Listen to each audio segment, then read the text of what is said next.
How many fingers am I holding up? It's a loaded question, I know, especially these days, and it also has a lot to do with what you've been searching for. I'm Joel Fiore for Christian Podcast Central. Stay tuned.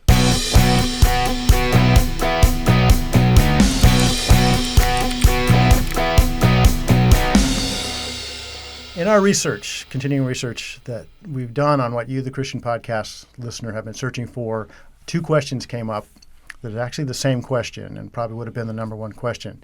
One is how many sexes are there, and the other is how many genders are there. Without getting into the differences between sex and gender, it's essentially dealing with the same issue in our society, and that's transgenderism. Now, lately I've been telling you who not to listen to, Oprah Winfrey, and I mentioned someone you should listen to, Voddie Baucham, in my previous podcast.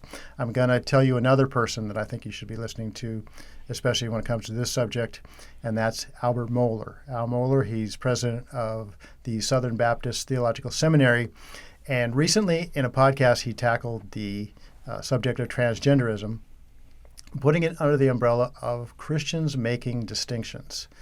He talks about how as Christians in today's society, we need to maintain the ability to make distinctions. And within that, he kind of divided the distinctions we need to make into three separate ones. First is the distinction between God and his creation. That's a clear distinction. The second one is between man, as created in the image of God, versus the rest of creation. And the third distinction we need to make is between, within that creation of man in God's image, there is male and female. God created man in his image, male and female, he created them, where men are the expression of the male characteristics of God and women are the expression of the female attributes of God. Well, in today's world, there's an attempt to blur that distinction or completely erase that distinction between male and female through transgenderism. And in this podcast, Mohler talked about some of the current expressions of that in our society, some of the current issues that that's bringing up, specifically biological men competing against biological women in sports, transgender men who have gone through male puberty, which gives them an advantage in sports, versus women who have not. And from that, he also talked about current political situation here in California, where we're voting to recall our governor. And if we do, the leading candidate for governor would most likely be Caitlyn Jenner, who's the leading transgender person in our society, who recently said that biological men should not be allowed to compete against biological women, which completely sent the left into an uproar, which is very telling.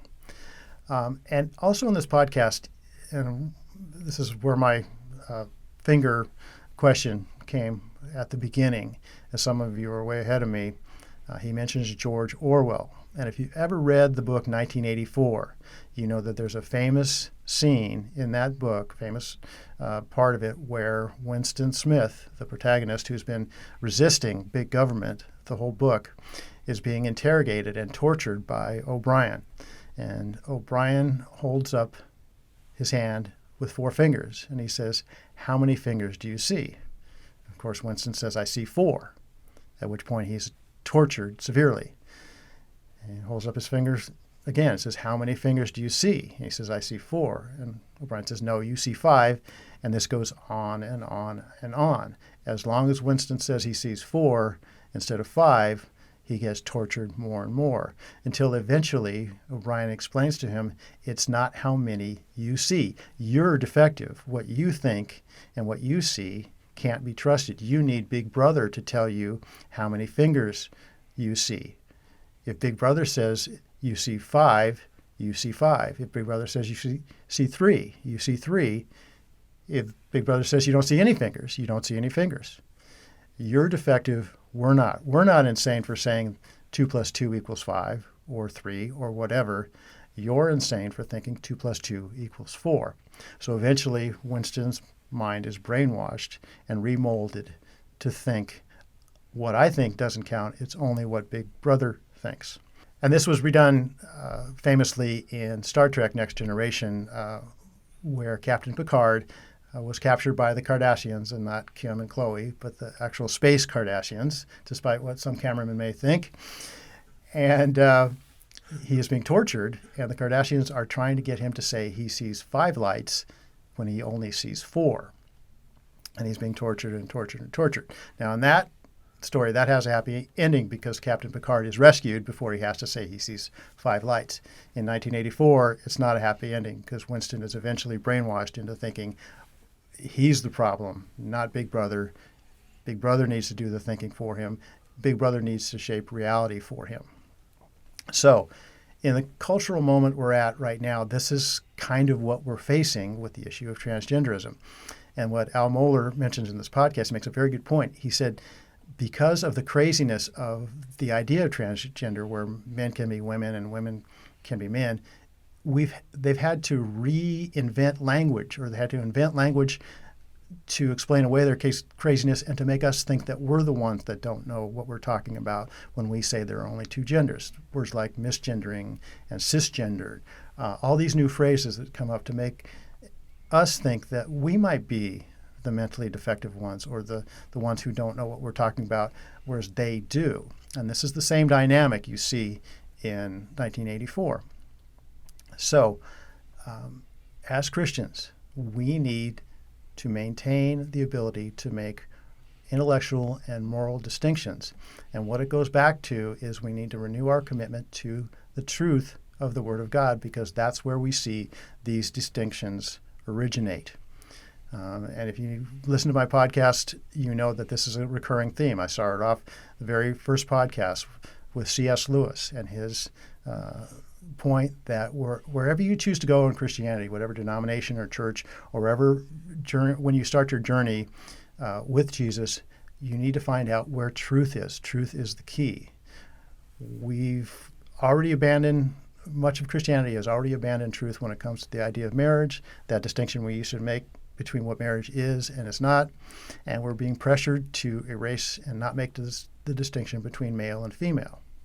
And if we do that, then we're going to eventually erase the distinction between man created in the image of God and the rest of creation, which is being pushed now.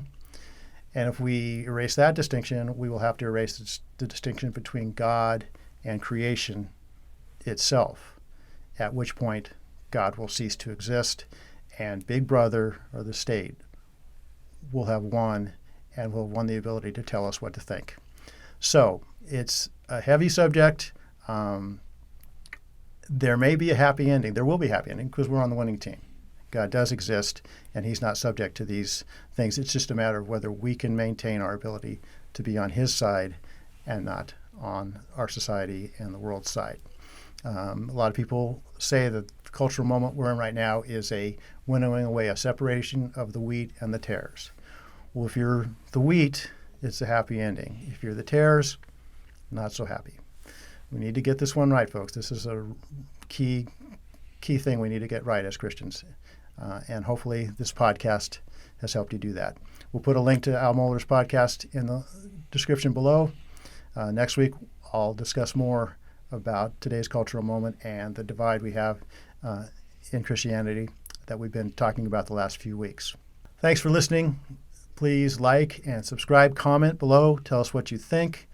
As always, look us up on Facebook and YouTube, the newer social media platforms like Gab and Parler and Rumble. And most of all, go to ChristianPodcastCentral.com for more good content like this. See you next week.